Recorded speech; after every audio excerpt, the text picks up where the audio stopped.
but they came away with a decisive win, thanks mostly to making all of the biggest plays. Just a field goal short tonight on the road against the #1 team in the nation. Grizzly basketball head coach Wayne Tinkle announced today that he will be staying at the helm of the University of Montana. This is going to be the perfect opportunity for out-of-towners to get their first running glimpse of the Garden City. Sports. Definitely. Vince Bagby. They never take a break off. Thanksgiving, Christmas, doesn't matter. The fans are getting into the stadium, having it nationally televised on ESPN, just the cherry on top of this quarterfinal. However, the mojo stopped a week ago after their loss to Sac State, and today the Grizz look to get back on track with a win. Meanwhile, the running game is still trying to find life after Chase Reynolds, but there is one area of the offense that seems to have it all figured out for now. First and foremost, they're relieved to know just where they're going to go to kick off this NCAA tournament. Today, another Montana Grizzly was drafted in the Canadian Football League. The Lady Grizz were awarded the 14 seed. They'll be taking on the 3 seed UCLA. I'm joined now by senior point guard and conference tournament MVP Stephanie Stender. Steph, thanks for being with us.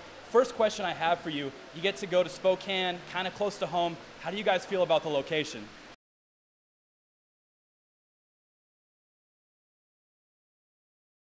Well, so far this Grizz season has been a bit of a roller coaster. After losing the opener against Tennessee, the Grizz gained back some momentum with back-to-back wins against 2 quality opponents. However, the mojo stopped a week ago after their loss to Sac State, and today the Grizz look to get back on track with a win against winless Northern Colorado.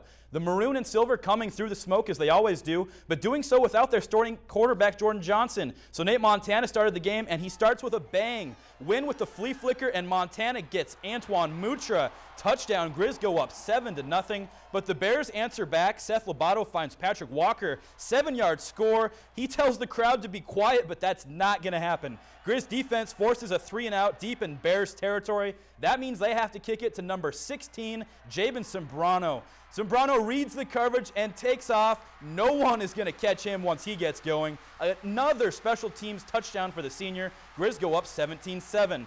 Today was round 1 of the Treasure State basketball rivalry between the Grizzlies and the Bobcats. Now, all 4 squads competing entered play today in the top 4 of their conference standings. So we know we had some good action. Start things off with the late game between the men's teams. The Grizz and Bobcats throwing down in Brick, Breed, and Fieldhouse. First half, MSU gets the scoring underway. Rod Singleton inside to fall. The 6'9" man from Senegal finishes. Later on, Cats still up 1. Kareem Jamar gives the Grizz the lead, connects from long range.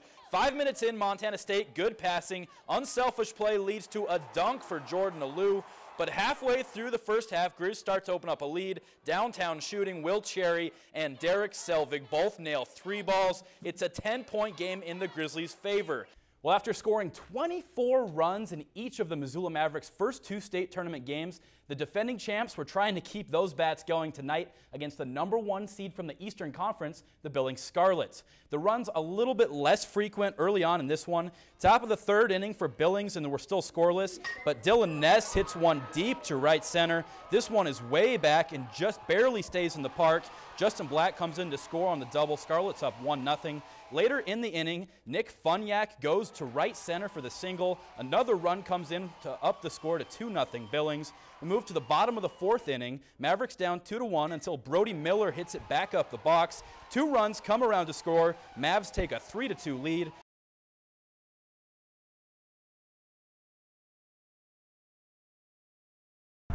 For Missoula Loyola senior Kiernan Haggerty, track and field has not exactly been a lifelong obsession. In fact, it wasn't until high school that she finally started committing to the sport. It was between softball and track, and I couldn't decide, so I finally I said, why not? Like, I'll just go with my brother, because I needed a ride after school. Now 4 years and 2 javelin state titles later, a ride home for Kiernan has turned into a scholarship ride to Stanford University. Until I found out if I was accepted or not, it was just like not even a reality. So I found out like the 3rd week in March, just right before the April 1st deadline, and I was so ecstatic. Being from Montana, Haggerty grew up in one of only 13 states that offers javelin at the high school level. Getting into Stanford makes her one of only 6.6% of applicants accepted to the university. Not bad for a Class B girl who had little to no actual javelin coaching during high school. In fact, it was only during the past month that Kiernan began working closely with former Grizzly track and field athlete Cole Byer. I watched like YouTube videos, I guess. Working by myself was hard. It kind of lonely, kind of boring, not as motivating. I know in high school it was really hard with coaching, and I know how that goes, and if you don't have someone there, it can be real tough. So I'd say she's doing pretty well, and I'm excited to see how she does at Stanford. That's a great opportunity for her. She says one of the things she's looking most forward to for next year is getting constant advice from a dedicated coach. Montana track is only 3 months long, I think, if 3 months, and having a coach who's dedicated to me year-round just to work on it, I know I'll make leaps and bounds of my technique, my form.